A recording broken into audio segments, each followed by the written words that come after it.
Good morning, everyone, and welcome to this NLA webinar. Today's event is part of our Projects in Practice series, part of the NLA's Building Better programme, where we invite project teams behind some of the most interesting projects in the capital to present technical aspects of their design, specification, and delivery.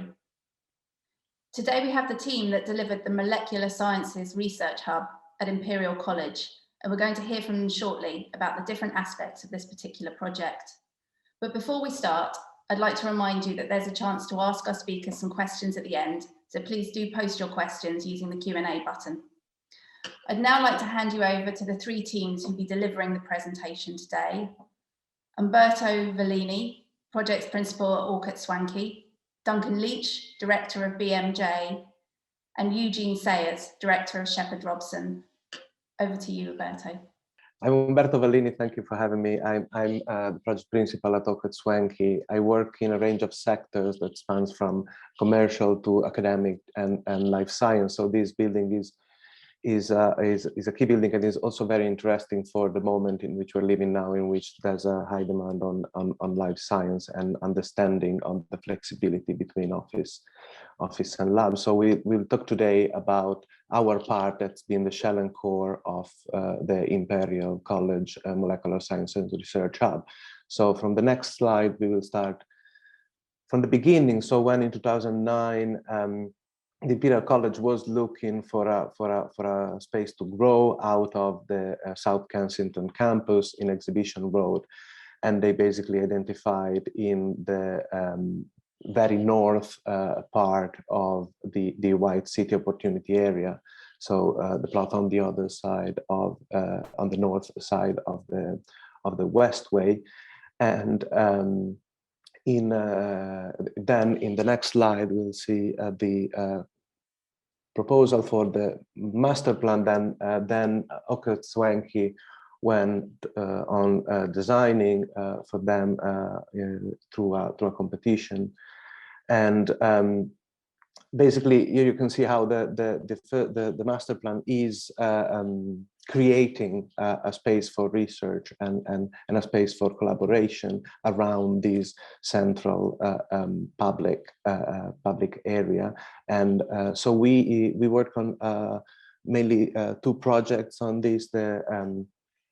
The 4 blocks on the left here are the student accommodation that we completed in 2012, and then the central one is the building that we will gonna look at today, the Block C, the Molecular Science and Research Hub, and the rest on the right. You can see how the master plan is stepping down and basically protecting this central space and finding some height and some volume towards the Westway.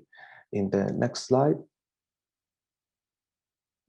So here, a bit on the master plan is you can see the central space and as a pocket park and all the building addressing that, and more in the next slide we will see basically was the sense of community that wanted to be created here, and the sharing space and the collaboration space between all the students and all the different academics and researchers in the campus. So next slide. Basically, the building that we're gonna look into today is the blue one, the Molecular Science Research Hub, and the other two are two buildings that we worked on in the master plan. So next slide. So the Block C, back then it was supposed to become the School of Public Health. So basically, then in 2012, Orchard Swankie won the competition to design the School of Public Health, and we worked together with Duncan and BMJ to form the brief. So then the brief was to combine teaching facilities, research, and office with clinical use, introducing a polyclinic, and then up to some portion of lab use and live research. And also the building was supposed to take on a civic role in the master plan, opening up to the public with cafes and a nursery. And then in the next slide. So the first design concept, as per the master plan, that was sort of embracing this central space, was sort of reflect that into the building, sort of having a central collaboration and discovery zone that, as an atrium around the building, was developing in different blocks. Always to allow to relate to its surroundings. And then next slide. So here you can see how this concept is brought to in the section. So you can see the atrium spanning from the basement up to the top of the building with the blocks, different blocks forming it. And then in terms of uses, the building goes very public on the ground, and then into research facilities, and then into lab at the very top, with back then only one floor was lab. And on the right section, you can see how these allowed for view through the building, through the researchers, between the researchers, and also out in the long views out. And then in the next slide, how these translated into the facade development and into the building design. So you can see the different blocks and the openness and the relationship between the central atrium and the public square, and the collaboration both within the building and with the rest of the campus. So in the next slide, we will go into the layouts a bit to understand what was the building being designed for when it was the School of Public Health. So we had a basement that was connecting building C and D, in which a plant room, an auditorium was located, and then the servicing through building D, and also the energy center for the entire site. So the building was already, being the first one developed in terms of research and academics, was taking a role within the master plan. And then in the ground floor, the red area is the very open reception below the atrium, and then the yellow was a nursery, and the green a cafe. And then in the next slide, so going up through the building, the lower floor again open to the public with the introduction of a polyclinic, and then again restaurant, a clinic, and then in the third floor some teaching postgrad teaching facilities. And then from then on, you can see that the layout got very simple, as a U shape with central core and an open atrium, and with flexible research facilities going up to the last floor of labs, really connecting to 2.5 floors of plant room as the plant room configuration. And basically, this was what was the proposal for the building when it became when we won the competition for the School of Public Health. But then in the next slide, we'll see how being quite a particular building for Imperial College, because one of the first that was designed not as a fully bespoke, tailored building for a department, but so to include some flexibility that then we will see throughout the presentation, that was very needed and very challenged as well. And so since the very beginning, we started looking into this potential flexibility of the layouts, starting from the structural grid that is 7.5 meters, that is generous, is larger than the typical lab grid, but is smaller significantly than a typical office grid, to allow for the loading, extra loading needed for this lab. And also we looked into Of course, the floor to floor, that's the key element to allow for flexibility. The floor to floor is 4.5 meters. And then within the basic structure also looked into including additional knockout panel as future potential for future riser, and then to basically move the air that is very needed in case of shifting from an office to a lab. And then the multi floor plant layout that allowed for some flexibility and adaptability. And then in the next slide, we see how also the consideration, this flexibility consideration needed to be taken also for the facade, because on the, there's a shift between office that generally works with a base access floor and then lower ceiling void than the one of a lab, and then the possibility to shift it into labs going with the screed, and so the interface of the facade changes, and of course the space needed in the ceiling void in case of a lab is way higher. So also looking at the facade in order to allow for that. So in the next slide, we'll see how flexibility was a key, but then at the end of 2013, so after planning, we had to announce that, so make some changes to the building, some amendments with that in mind, to allow for even for way more labs to be included and stretch really the adaptability and push the adaptability and agility of the building. So after planning, we went into a partial infill of the atrium to allow for more connection on the top floors.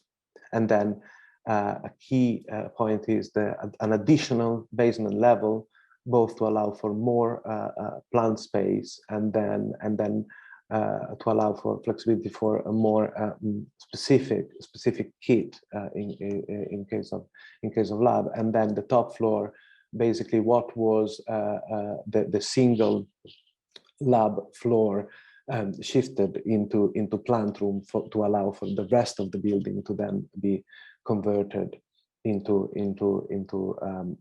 life science facility.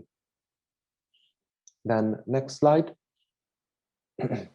And here basically are some images from now on what we it was then the finished shell and core that we think is it proved true to the first concept. You can see the openness of the atriums, the building forming these open space and embracing the atrium, and then setting back and creating this articulation also to answer to its surrounding. And next one.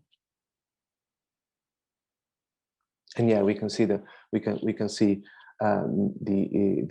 terraces, and then on the right how the facade changed to allow for the shift between lab and plants. And then in the next slide, so again the terrace and the view from the arrival of the atrium, these blocks, creating quite a dramatic arrival experience, and then in the next one into the atrium throughout the building. So these strong sense of arrival, and then allowing for the communication through visual communication across the building.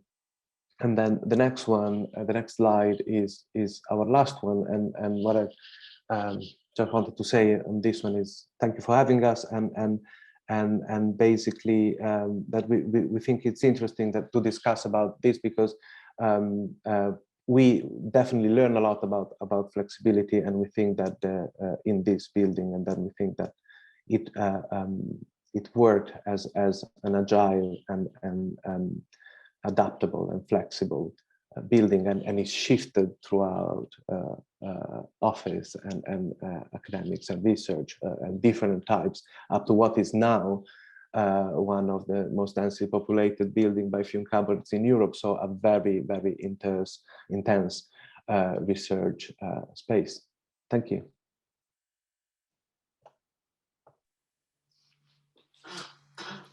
Hello, my name is Duncan Leach from BMJ Architects. We are specialists in healthcare, science and technology and education buildings primarily.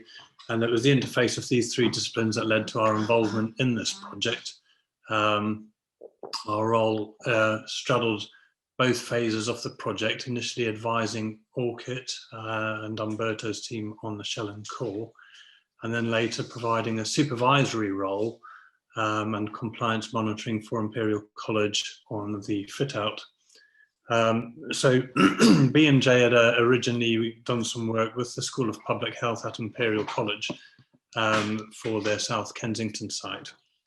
And on the basis of that, we were appointed by Orchid to assist them on advising on the parameters likely to be required for the shell and core building. As it turned out, the specialist components for the School of Public Health were actually not extensive. It was mostly office and teaching type functions that the School of Public Health carry out. But they had some light laboratory work, not particularly heavily serviced. Clinical trials, which again is very office type based work, and at that time it was felt important to incorporate a polyclinic. This was a particularly fashionable idea in healthcare, which was being promoted by the Minister of Health, Lord Darzai, at that point, and but there wasn't really a brief for it, so we had to basically take a quantum of space and devise a brief for it in the absence of one, so that the shell and core could be could have some parameters on which to base the developing building. One of the things that we did raise at the time was that in terms of future flexibility, despite that all of these specialist components, the polyclinic and the labs, being quite light on their servicing requirements, the question was raised that being a building that Imperial College would occupy, there was quite a good chance that future users might require more heavily serviced labs, and should a more extensive future proofing be built in, particularly in terms of riser sizes. And I think what was quite interesting here was the way that the building was being procured had an influence on the answer that came back to that question, because the building was, although it was for Imperial College and Imperial College owned the site, they had gone into a joint venture partnership with a developer, with an arrangement to actually develop the building itself, and incorporating a larger riser component for the building in the base build obviously would have impacted on the net to gross efficiencies of the building.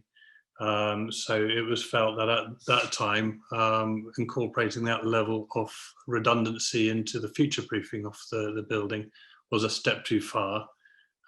So the future adaptability and flexibility that Umberto outlined earlier was felt to be the optimum level.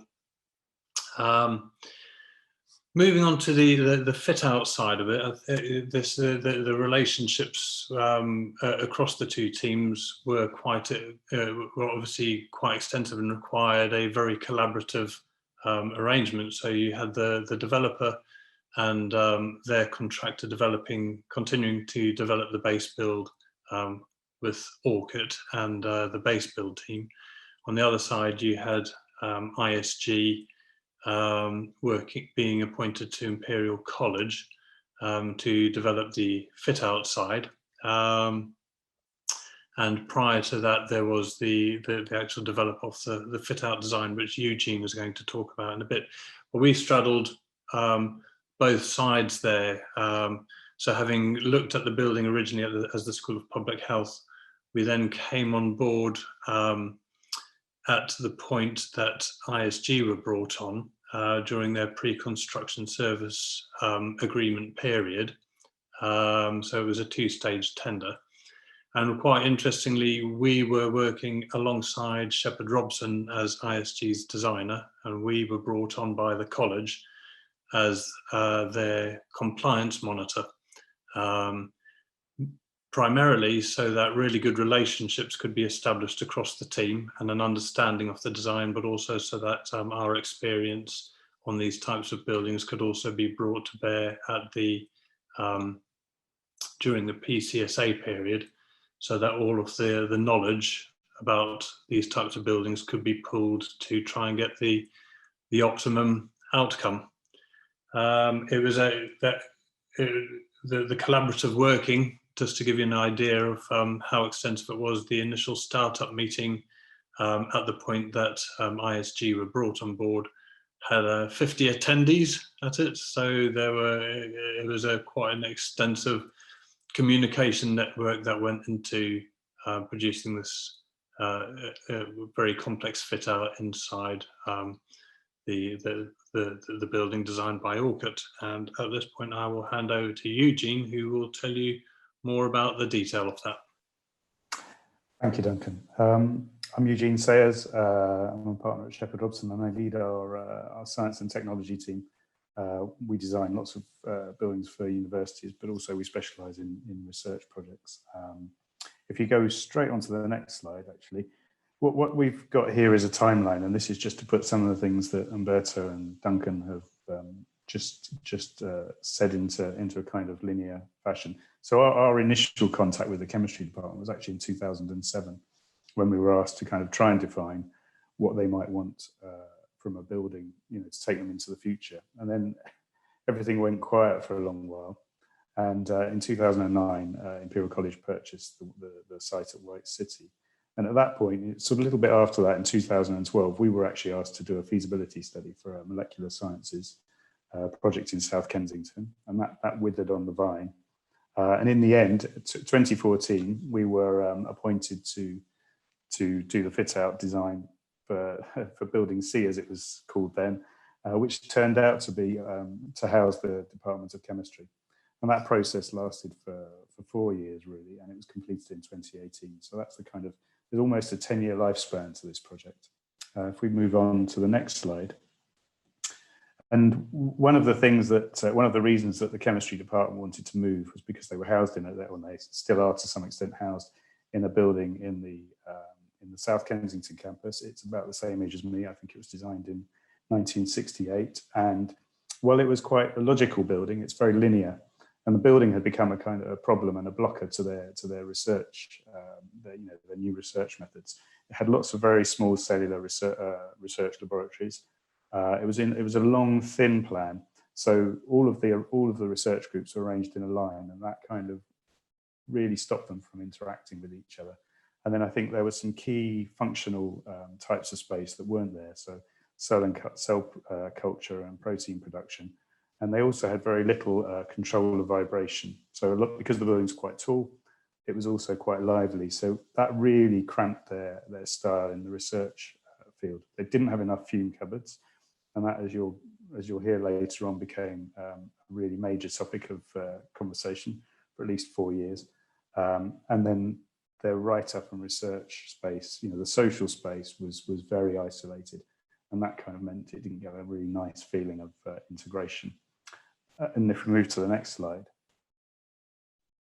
And then I think just to kind of put some flesh on that, this is actually a slide that the chemists drafted for us. So what they said was 56% of their grants are collaborative. So what that meant was that they needed to be interacting with people from outside the chemistry department all the time.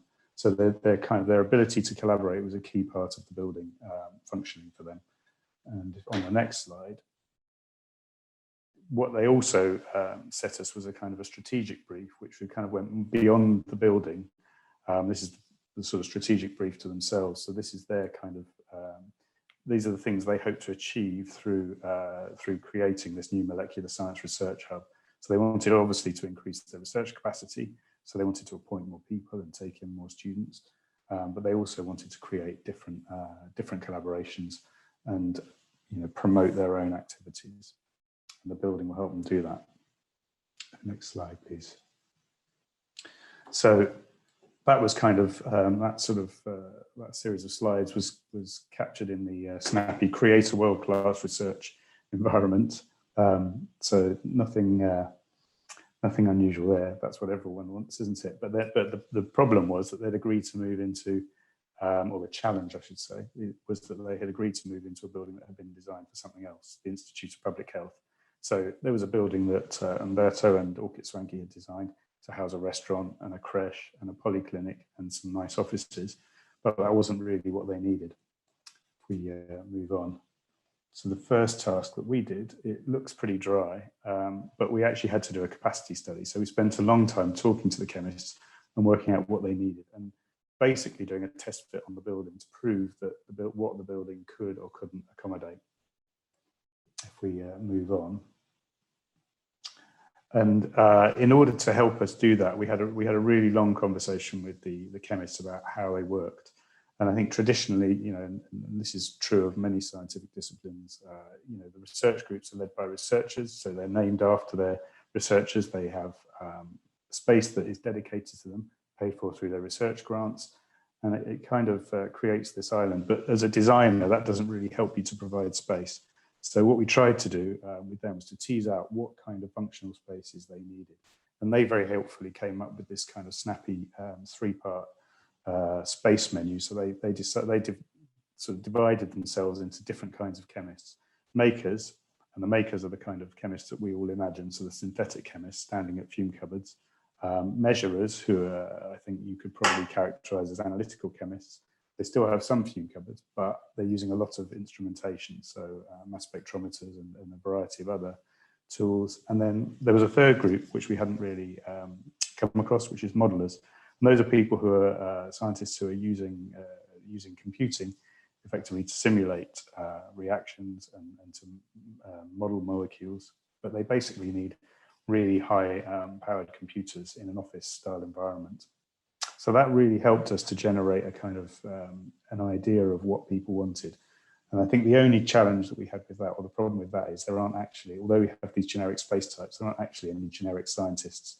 So that required a lot of tweaking. If we move on to the next slide. The other thing was that as we moved through the departments and met all the users, we realized that they had a huge range of specialist equipment, and that gave us quite a lot of technical environments that we had to provide within the in-building C. So one example, which is the one that you see on the image that sort of with all our kind of introductions there, is the NMRs. So these are imaging spectroscopes. So they can look at molecules, and it's a key part of their equipment, but it's also very sensitive to vibration, and it has a high requirement for cryogens and other things. A lot of the equipment is sensitive to vibration, and I don't know if you know the site or if you looked at the plan, you'll see there's a railway line and a tube line which runs either side of the building. So that was something we had to deal with. Electromagnetic interference was a consideration we had to bear in mind. Again, there were laboratories that were very sensitive, and the building, as you can see, has a core right bang in the middle, so there are lifts moving up and down, and there are also electrical risers. So we had to take, when we were sort of planning the building out, we had to think of that. And then nitrogen and helium recovery, the gases that the scientists use come in huge quantities, and we had to find a place on the site to accommodate those. If we can move on. So I said we'd talk about fume cupboards. Fume cupboards, for those of you who don't know, I expect most of you do, is basically a ventilated cupboard which extracts air and keeps the scientists safe when they're working on toxic chemicals. And it's one of the primary tools that the chemists use. It basically is about the size of a wardrobe. And in their existing buildings, the chemists had about 286 units, and they had a variety of different configurations. When we took the brief, they wanted 591 units. That's a huge amount. I mean, the amount of air that would take was just enormous. So if we go on to the next slide, we proposed that instead of having 591, we did a layout, and we proposed that they have 300, and that didn't go down very well. So in the end, we had an intense period where we kind of went to and fro with the chemists and with the engineers. And I think it's important to say that, you know, this is really defined by engineering requirements. And in the end, we managed to get 401 workspaces, because some of these fume cupboards are double. So 337 fume cupboards in. That is because we had a very limited amount of space on the roof. So there was a finite amount of air that we could move. And there were also some other spaces that we had to accommodate apart from fume cupboards. But that at the time was the biggest fume cupboard installation in Europe, just to put you, or the most dense anyway. So just to put that in context. Next slide. So just to kind of recap, this is one of Orchid Swanky's sections, and you can see the sort of tiered blocks of accommodation kind of coming towards a point at the top.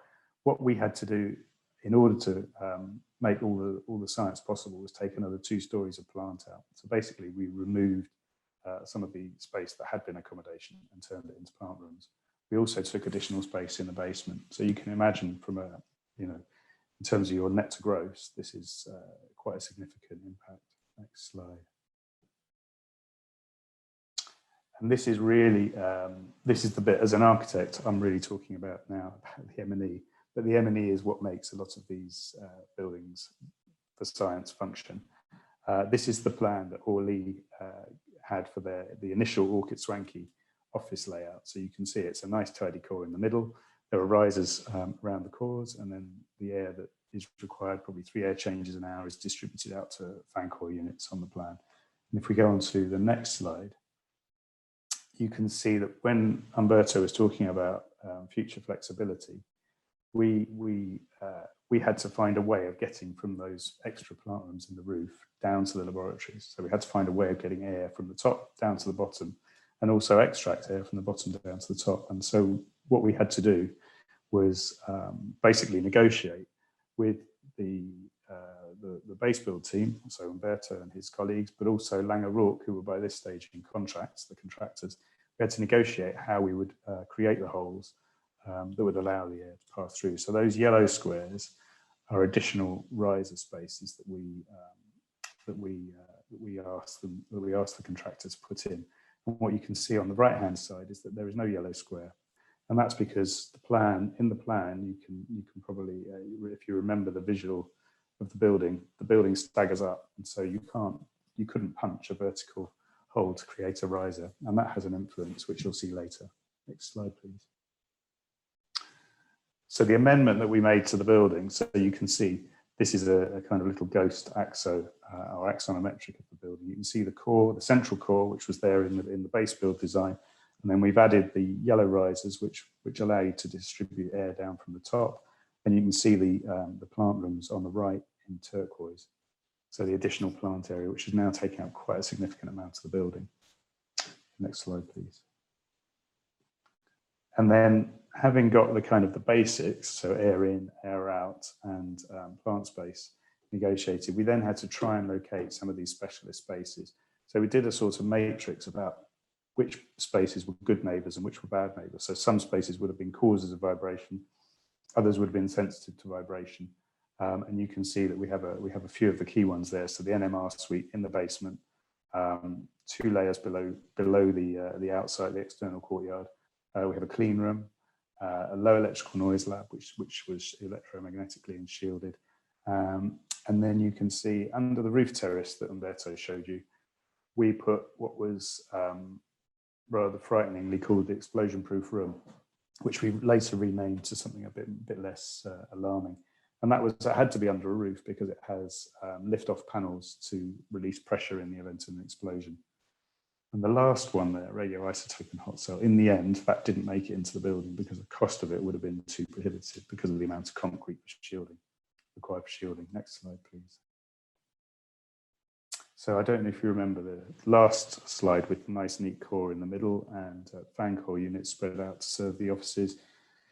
This is the equivalent for what we eventually designed. So you can see the risers in the four corners that we added, or the three corners of the building that we added, which serve the laboratories and blow air out into the floor plates. And in the bottom right hand corner, there's the area with no riser, which in the end has to house the write-up spaces. Next slide, please. Yeah, and that's just a different view with the same kind of the same elements in it, but just to highlight it. If we move on to the next slide. So again, just to come back to what Umberto was saying and the influence of the building section.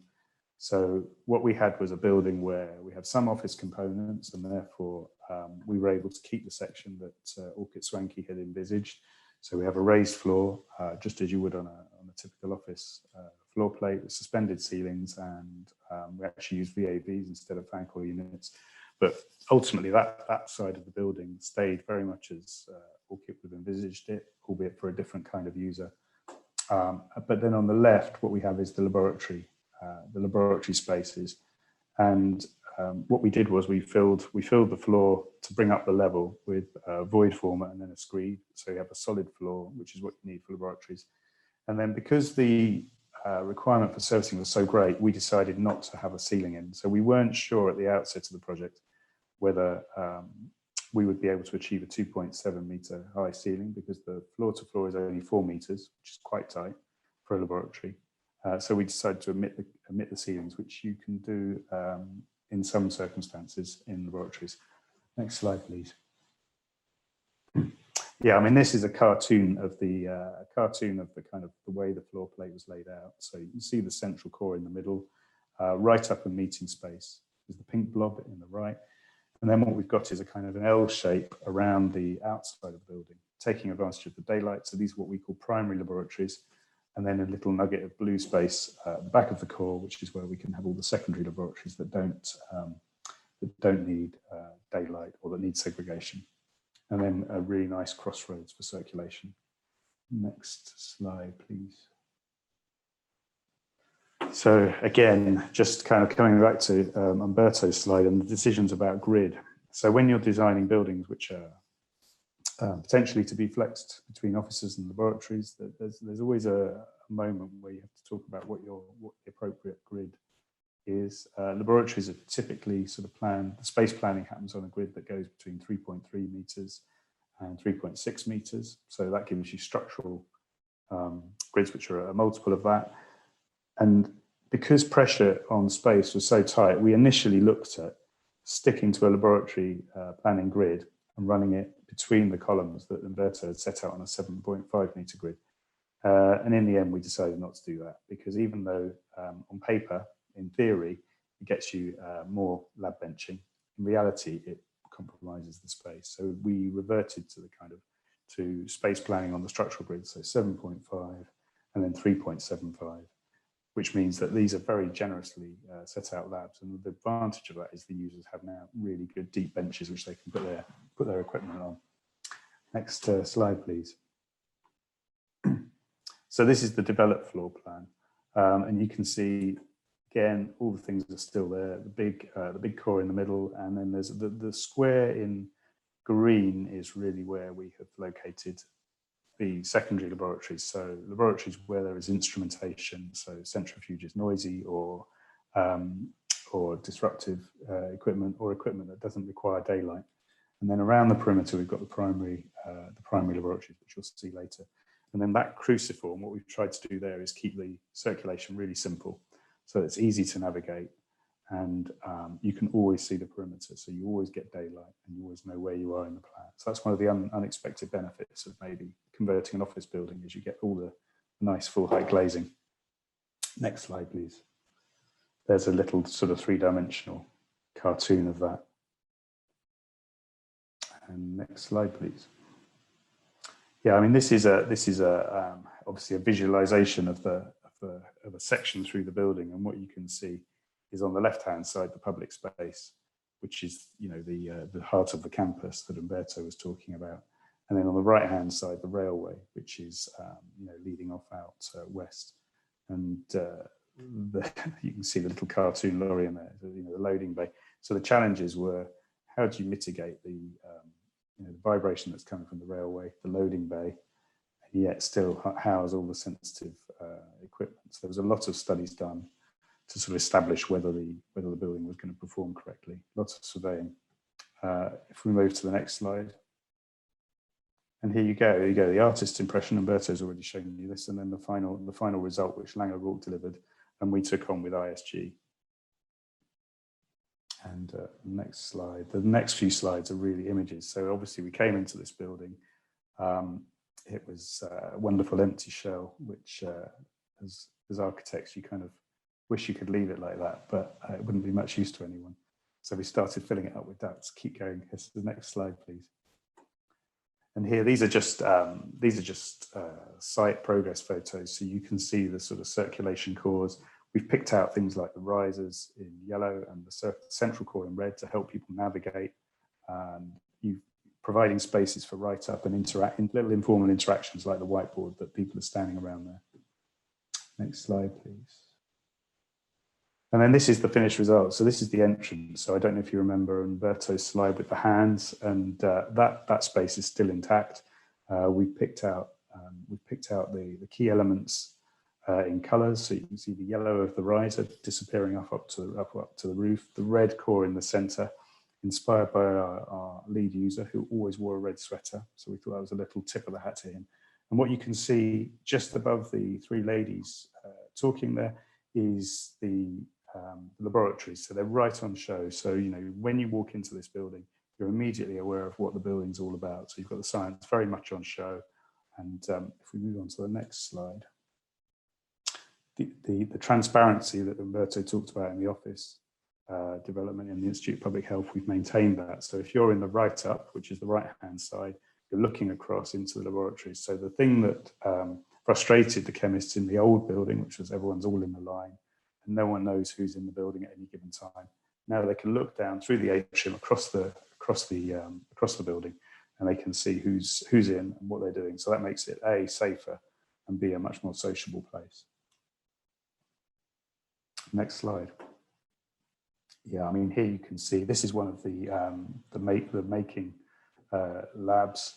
So you can see the fume cupboards, which we talked about, and you can see the views out towards West London. So taking advantage of the natural daylight. So although these are really highly serviced, very technical spaces, they're actually very pleasant spaces to be in. And the thing that you can probably just pick out is the duct that's running over the top. Those are extract ducts, and but actually that's all UPVC. So that's about 2.5 meters wide as it hits the riser. So these are enormous amounts of air moving around. Just to put that into perspective.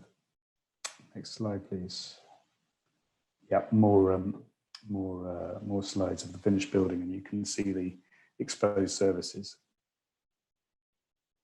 And next slide, please.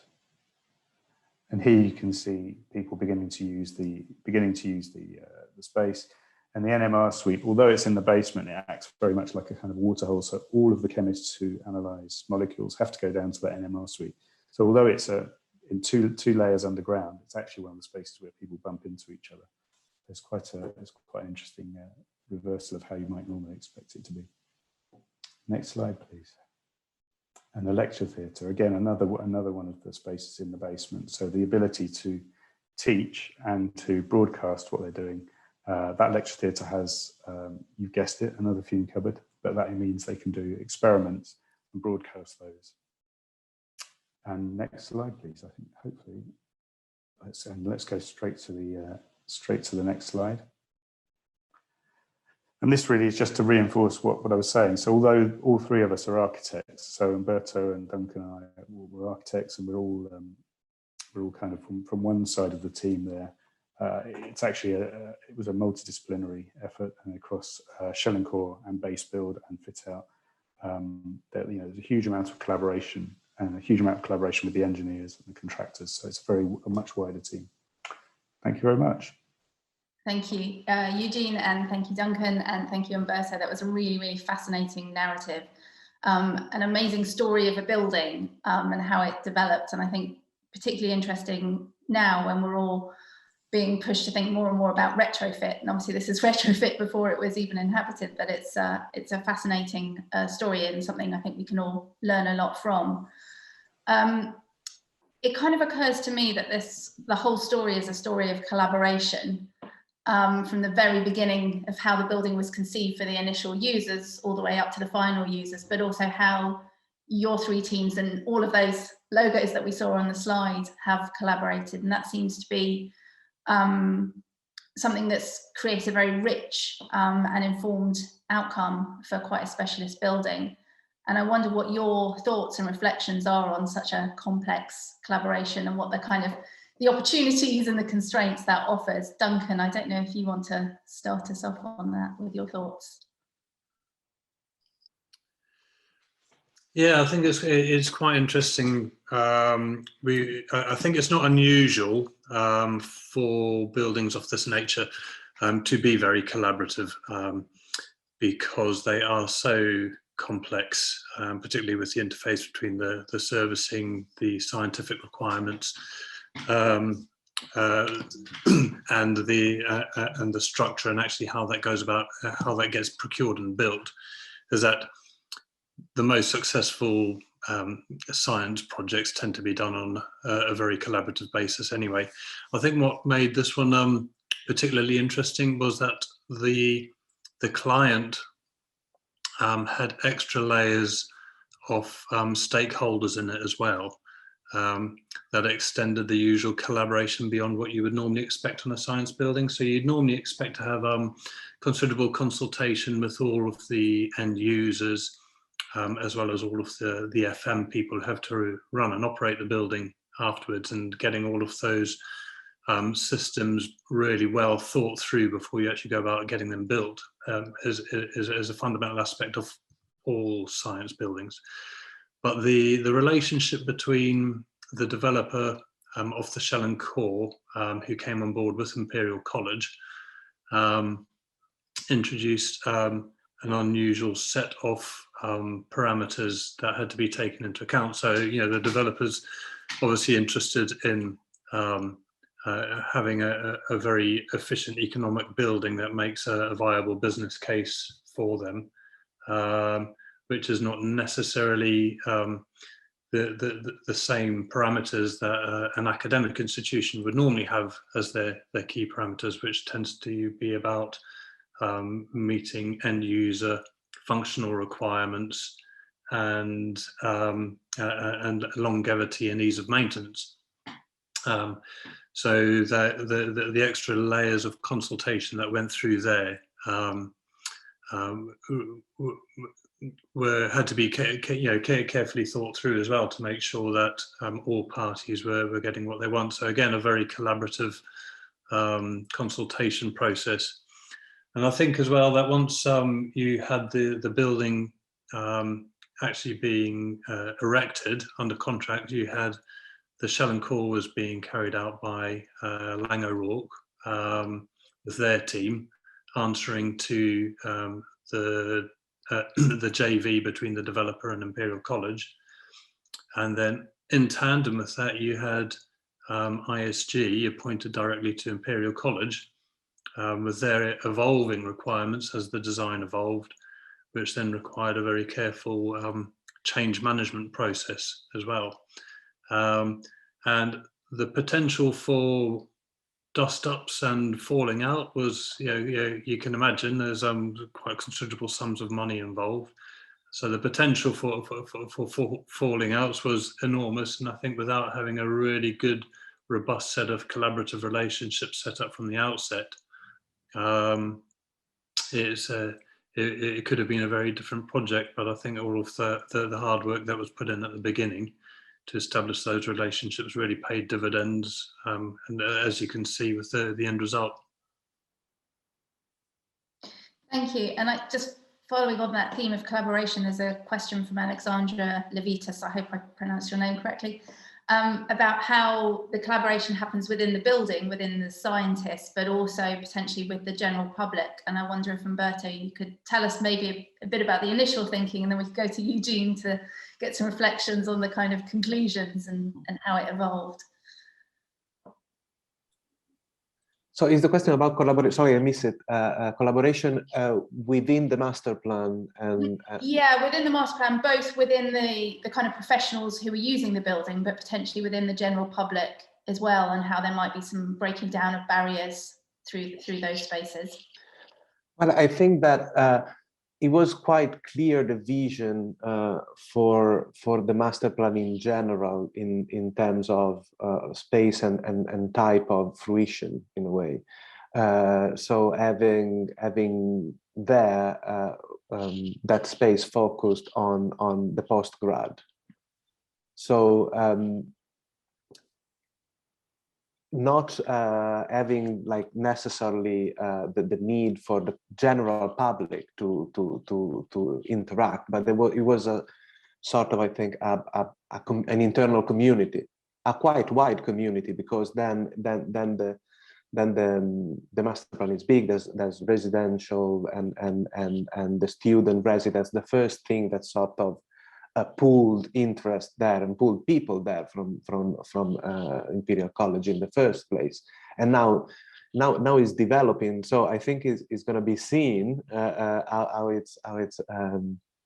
it's going to become, and with phase 2 of Imperial West as well, how that is going to work. But it's more, I guess, the general postgrad population of Imperial College having a home there. Great, and Eugene, how do you see that manifesting in the building? I think the idea of interaction with other scientists was kind of built into the chemists' move out to White City. I think the campus is designed for the buildings, the occupants of the buildings to interact. So they're next door to the Molecular Sciences Research Hub. There's the iHub, which is an innovation sort of centre. So the idea is that there'll be spin-offs from chemistry, and they will kind of become commercial spin-outs. The next door building is I believe it's biomedical engineering, microurine. So I think the idea is that there will be a community, and there'll be a kind of an ecology that that will promote innovation across interdisciplinary innovation.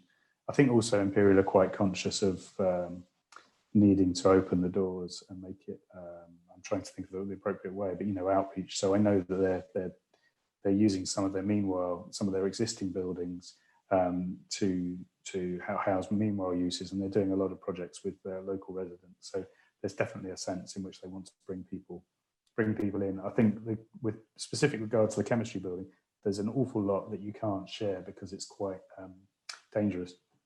So there's immediately a limit on how far you can allow people into the building, but the chemists are definitely keen on sharing and participating in kind of wider dialogue about chemistry. Thank you. We've also had a question from Richard Farthing about getting a copy of the presentations. I'll find out about uploading them, but we are recording this event, and so you'll be able to download and watch it as many times as you would like. We've just had a follow-up question, actually, also for Eugene, from Francesco Zudas, about the flexibility and the adaptation that's kind of built into the final design, and what extent what do you predict for the lifespan of this new building? So that's a hostage to fortune, isn't it?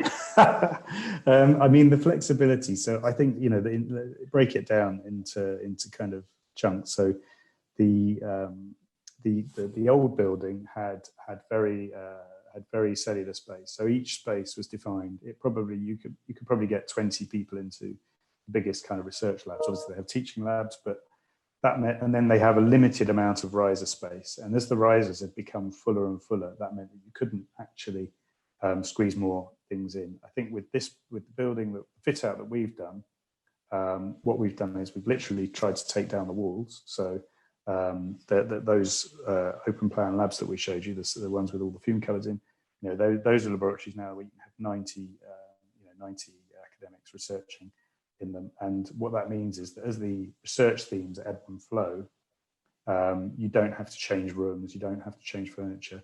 So what we can do, or what the chemists can now do, is they can modify that building with a relatively light touch to fit different circumstances. So small modifications are much, much easier. What I can't predict is what the big themes are going to be. So the move to modelling and less practical work, that might be something that they could easily accommodate. If they required much more low vibration space, that would be a constraint. So I mean, how long will it last? I don't know. I think there's probably a 20-year life cycle with some of these, because buildings get kind of but that's not the building fabric, that's just the fit out, if you like. So they get kind of clogged up, a bit like your arteries, with stuff, and you need to clear them out. That's my personal view, so don't. Thank you. And just a quick, because we're running out of time, but just a quick follow-up question for Duncan, because I know you advise a lot on this, about the specifics of that servicing. Is there a sort of bullet point, sort of top list that you would say to clients in terms of future proofing around servicing? I'd say the absolute top bullet point is that it's the key thing is adaptability rather than built-in redundancy. So there was, going back some time ago, particularly some of the the pharma companies, their particular business model required being able to take an idea and turn it into a marketable product as quickly as possible because the minute they patent something, that the patent starts ticking down. So it's obviously in their interest to get something out to the market as soon as possible. So there was a trend at one point to develop labs which were ultimately flexible. You put in absolutely every single possible service that you might anticipate using at some point in the future, with all sorts of plug-in points where you could, once you knew what you actually needed to develop, you could then just very quickly configure a lab and plug it into all of those plug-in points. That's very expensive on your initial capital costs. It's also a lot of infrastructure that sits in the building needing maintenance. And if that maintenance doesn't get done, there's quite a good chance that at the point that you need to use it, it's maybe not as operational as it should be. And it takes up a lot of space. So you get deeper ceiling voids, bigger risers, all of which makes a facility like that a lot less flexible.